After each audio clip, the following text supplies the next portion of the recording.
some news. Join in the fun in your blue suede shoes.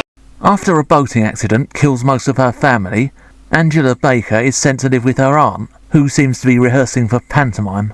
She then sends her to a holiday camp, which seems to be full of the most unlikable people you can imagine, including a girl who has her name on her t-shirt, presumably in case she forgets who she is. Oh, and by the way, the chef is a child molester.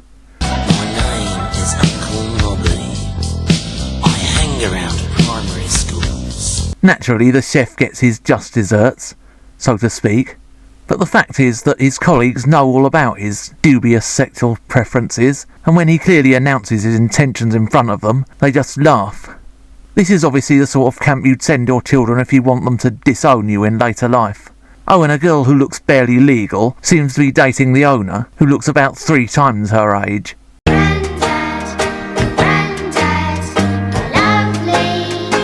This movie is not in the least bit scary. It's not really much fun to watch either. It just comes across as sad and rather sleazy.